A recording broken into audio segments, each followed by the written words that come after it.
Hoje nós vamos falar sobre uma decisão do STF que decidiu acerca da possibilidade ou não de penhora de bem de família de pessoa que assina contrato de locação na qualidade de fiadora. A gente também vai entender ao longo do vídeo exatamente o que é bem de família e vamos cair no debate acerca de até que ponto o Estado deve ou não interferir na autonomia privada. Para quem não me conhece, meu nome é Michelle, eu sou advogada e mestre em Direito pela PUC-SP e aqui no canal a gente analisa os precedentes judiciais. Porque não basta a gente saber o que diz a lei escrita, a gente precisa saber como ela está sendo interpretada pelos nossos tribunais para garantir segurança jurídica, igualdade e legalidade.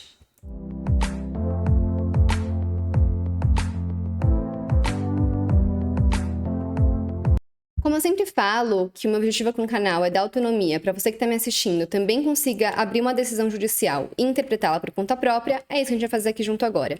Mas antes, não se esqueça de se inscrever no canal, dar o seu like nesse vídeo e compartilhar esse vídeo com outras pessoas que possam se interessar sobre esse assunto. Então vamos lá. Esse caso ele tem origem num agravo de instrumento interposto em face de decisão que rejeitou a impugnação à penhora do único imóvel pertencente a fiador de contrato de locação comercial determinada na fase de cumprimento de sentença de ação de cobrança de aluguel. Então vamos esclarecer exatamente o que diz esse caso.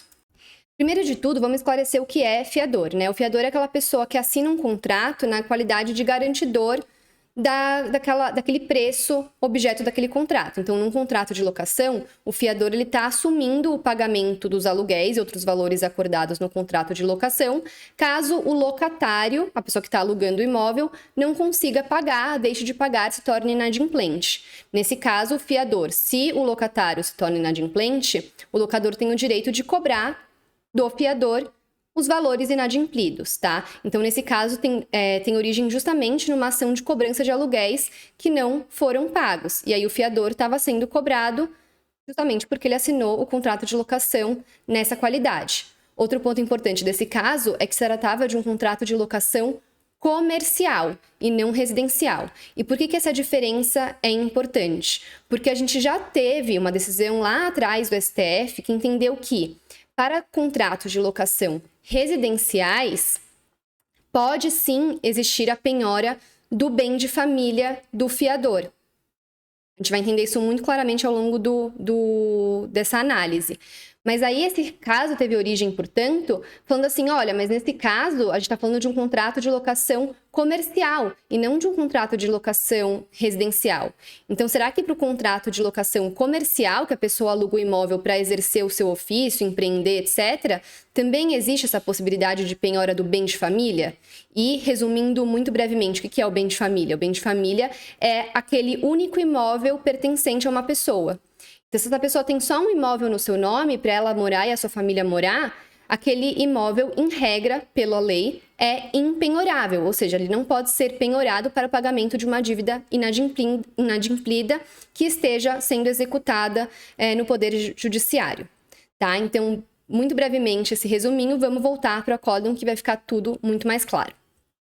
Nesse caso concreto, portanto, a penhora do bem de família, desse único imóvel desse fiador, foi deferida, o que foi mantido, inclusive, em segunda instância, dando origem ao recurso extraordinário que deu origem a essa decisão do STF que a gente está analisando. E aí, basicamente, o principal argumento utilizado pelo fiador, o recorrente, foi no sentido de que o próprio STF já tinha afastado a penhorabilidade do imóvel de fiador de contrato de locação comercial, ao entendimento de que a tese firmada no tema 295 da repercussão geral aplica-se apenas aos contratos de locação residencial. Logo, tratando-se de contrato de locação comercial, permanece a impenhorabilidade do bem de família do fiador. Ele fez isso porque, justamente, depois desse tema 295 da repercussão geral, que entendeu pela possibilidade de penhora do bem de família de fiador em contratos de locação residenciais, vieram algumas decisões do STF falando que, em casos de locação comercial, essa penhorabilidade não seria possível. Então, esse foi o principal argumento que o fiador utilizou no seu recurso extraordinário e agora a gente vai começar a analisar, então, quais foram os fundamentos do STF e a qual conclusão o STF chegou. Então, o relator, ministro Alexandre de Moraes, vai começar o seu voto falando que a tese defendida pelo recorrente está diretamente relacionada ao direito à moradia, que alçou o status constitucional com a promulgação da Emenda Constitucional 26, de 14 de fevereiro de 2000, após debates nas casas legislativas sobre a urgência em se reconhecer a moradia como um direito social constitucionalmente protegido.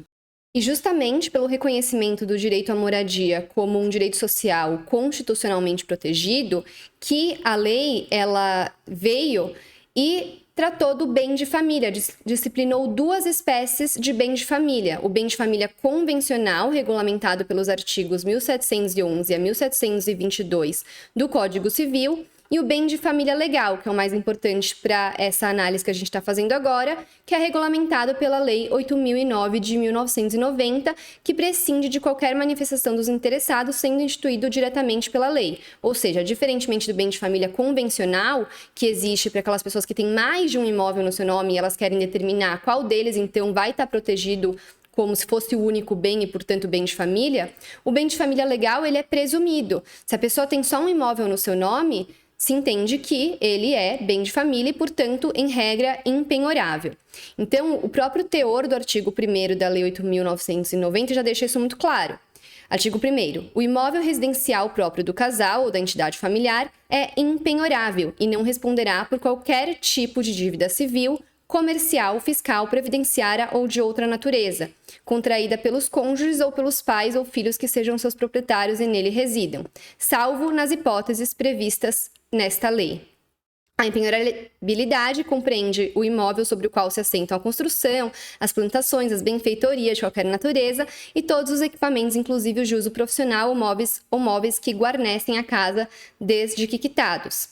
Agora, as exceções a essa impenhorabilidade estão no próprio artigo 3º dessa lei, que prevê a impenhorabilidade é oponível em qualquer processo de execução civil, fiscal, previdenciária, trabalhista ou de outra natureza, salvo se movido. Aí vai ter várias hipóteses e a última aqui, por obrigação decorrente de fiança concedida em contrato de locação. Aqui no seu voto e fala justamente, ó, nesse caso, houve em sede de repercussão geral, o tema 295, a fixação dessa seguinte tese: é constitucional a penhora de bem de família pertencente a fiadores de contrato de locação em virtude da compatibilidade da exceção prevista no artigo 3º, inciso 7 da Lei 8.009 de 1990 com o direito à moradia consagrada no artigo 6º da Constituição Federal.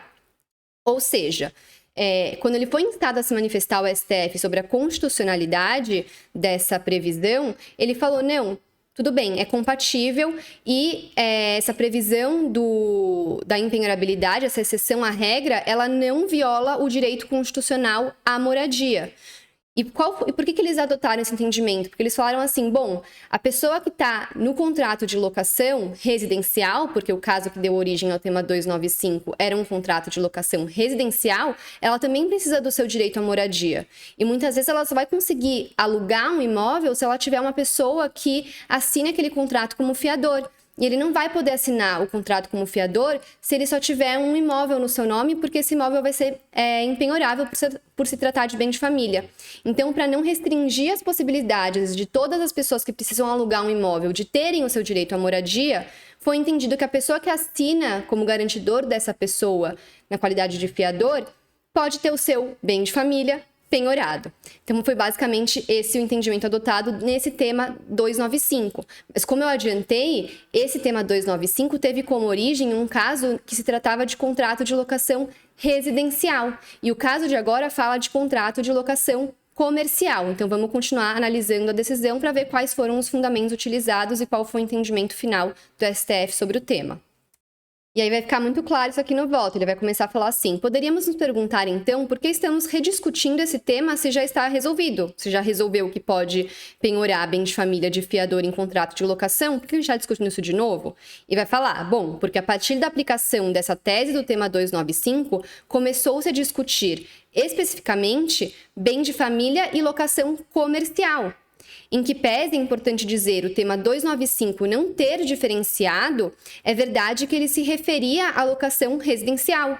O tema 295 não diferenciou, mas todo o precedente discutiu a questão da locação residencial. Com relação a esse ponto do acórdão, eu queria até fazer a ressalva de que é justamente isso que eu falo sempre nos meus vídeos, na importância de um precedente se ater àqueles fatos daquele caso concreto que deu origem a ele. Então, isso foi muito importante de ter colocado. Olha, aquele tema 295, o caso concreto dizia a respeito a um contrato de locação residencial. Não foi abordado como isso seria aplicado num contrato de locação comercial.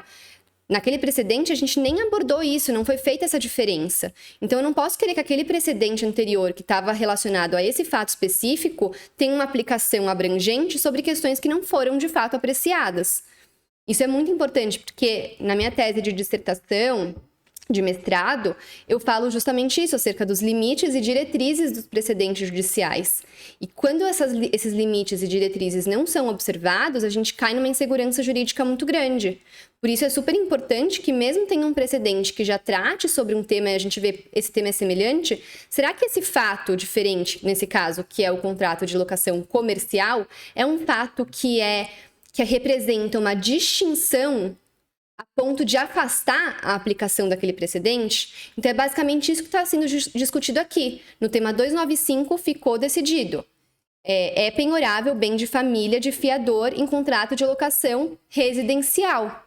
Agora, o fato de se tratar de uma locação, de um contrato de locação comercial, afasta esse entendimento e impõe um entendimento contrário no sentido de que não é possível a penhora?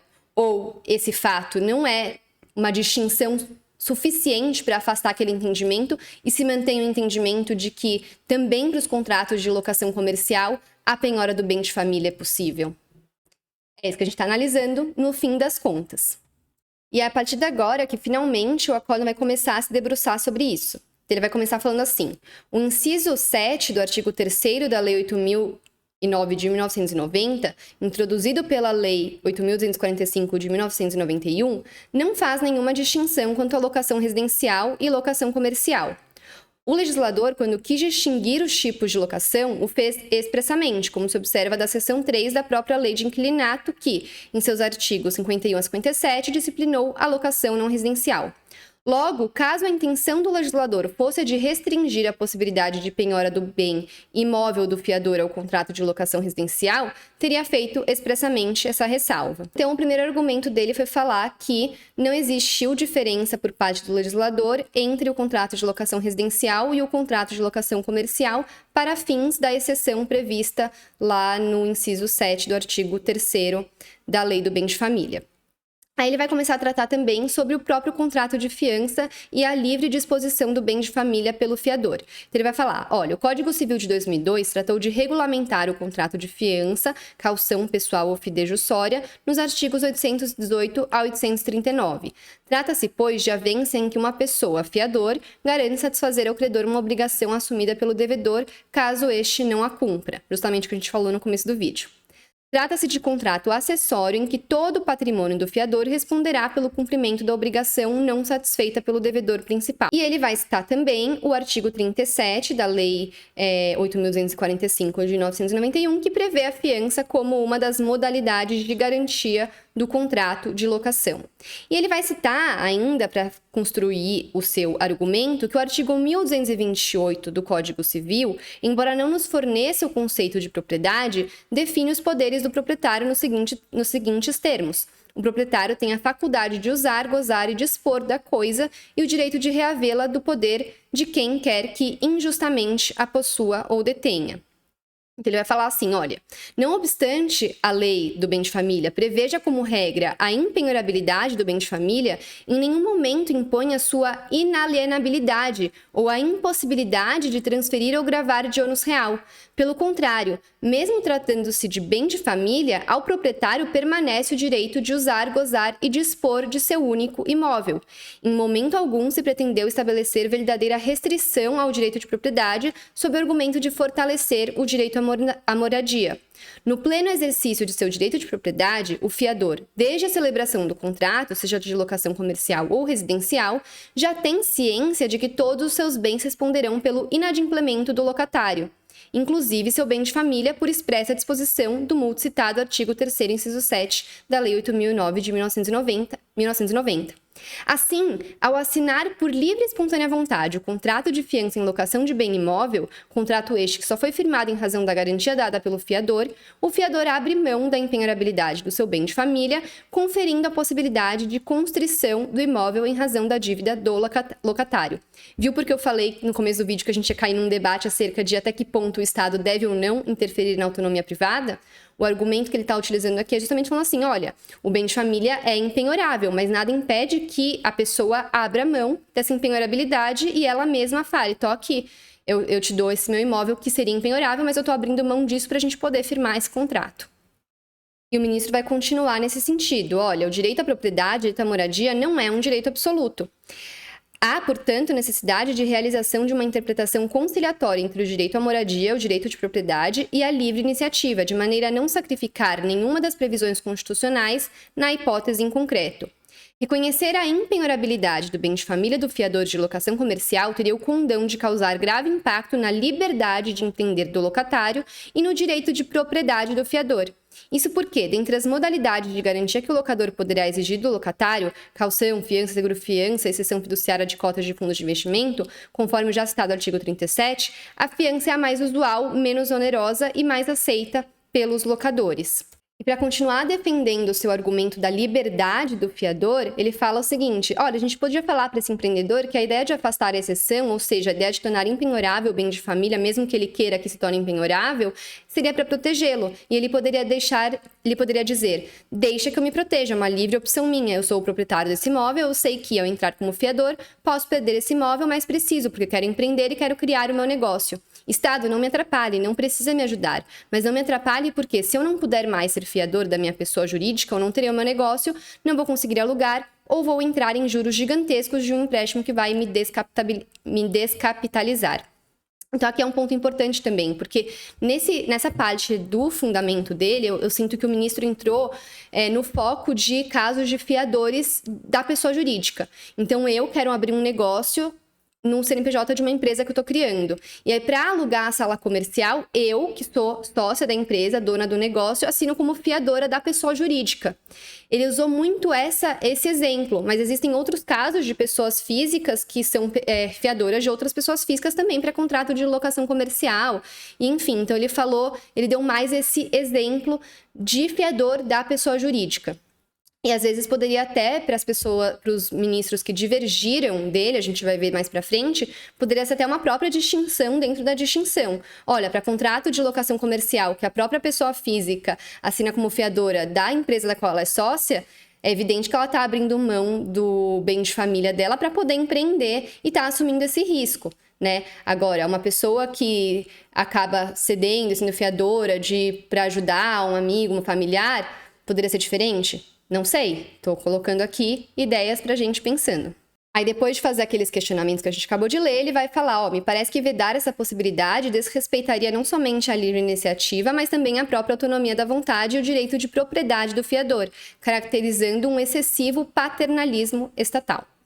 Além desses argumentos que ele já utilizou de que não existiu tratamento diferenciado por parte do legislador acerca do contrato de locação residencial e comercial, e também o fato de que isso seria interferir na autonomia da vontade, da autonomia privada, ele vai falar sobre o argumento que foi utilizado pelo recorrente de que existiria uma violação ao princípio da isonomia, ao princípio da igualdade, porque o fiador que está assinando como garantidor um contrato de locação está recebendo um tratamento distinto do próprio devedor, que é o locatário. Então, nenhum locatário que restou inadimplente lá com os aluguéis pode responder com o seu bem de família. E o fiador pode.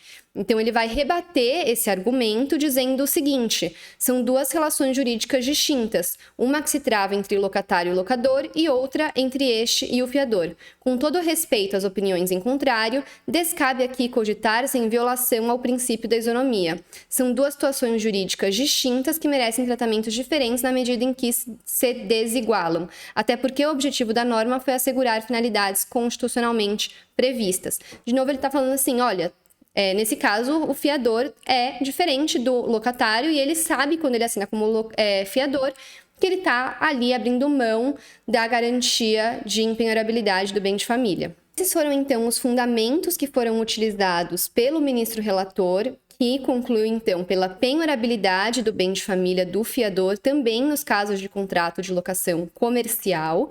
E agora a gente vai começar a analisar o voto divergente da ministra Rosa Weber.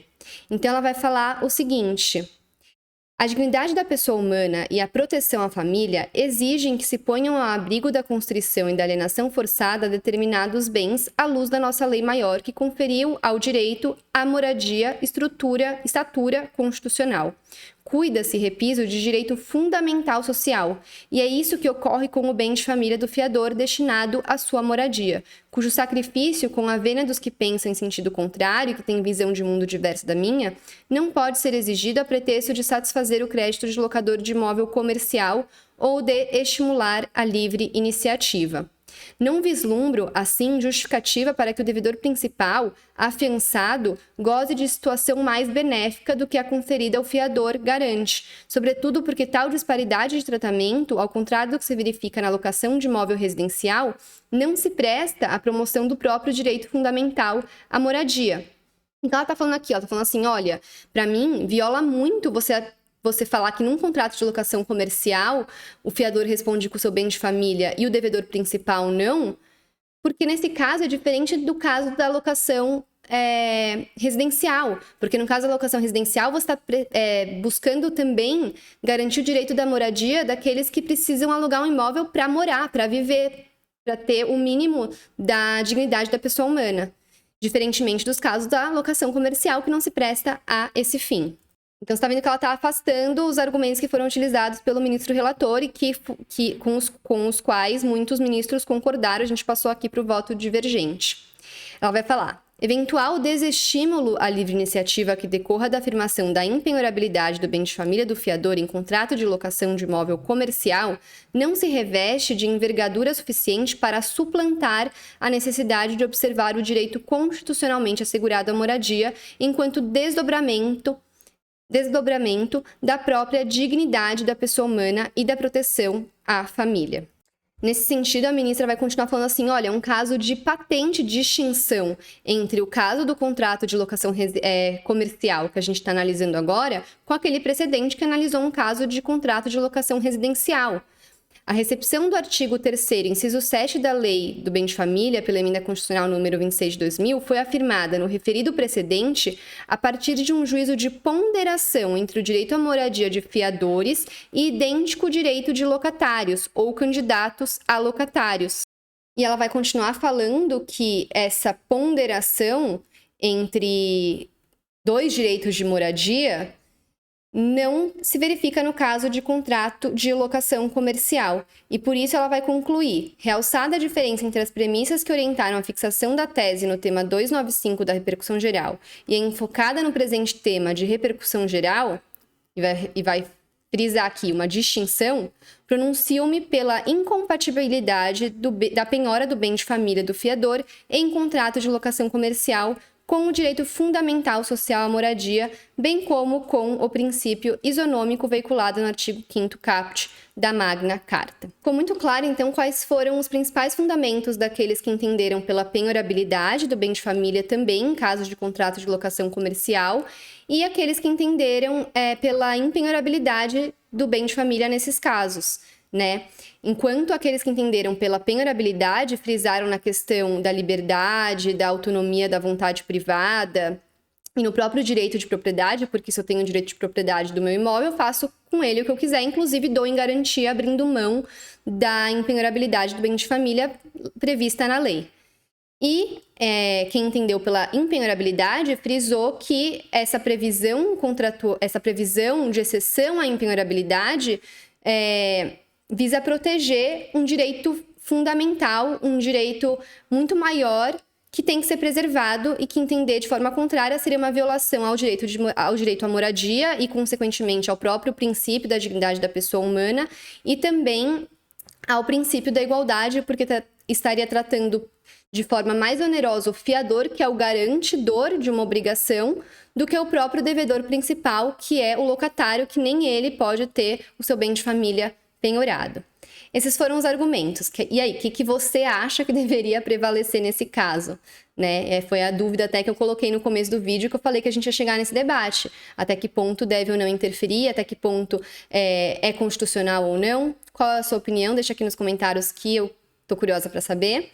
E para a gente avançar para o fim, que o vídeo já está um pouco longo, o entendimento que prevaleceu, então, foi pela penhorabilidade. Então, se entendeu que nos casos de contrato de locação comercial, o fiador também pode responder com o seu bem de família, ou seja, com o seu único imóvel. E, como sempre, nesses casos, foi fixada a seguinte tese: é constitucional a penhora de bem de família pertencente a fiador de contrato de locação, seja residencial, seja comercial. Quero terminar o vídeo falando de novo como que esse precedente que a gente acabou de analisar, independentemente se você concorda ou não com o seu resultado, ele é um precedente que mostra como o sistema de precedentes ele vai se lapidando e se aperfeiçoando ao longo do tempo. Porque a gente tinha um precedente que dizia uma questão, tinha chegado a uma conclusão da penhorabilidade do bem de família do fiador, mas num caso restrito a contrato de locação residencial. A partir desse precedente surgiu dúvidas. Será que ele se aplica também para o caso de contrato de locação comercial ou será que não?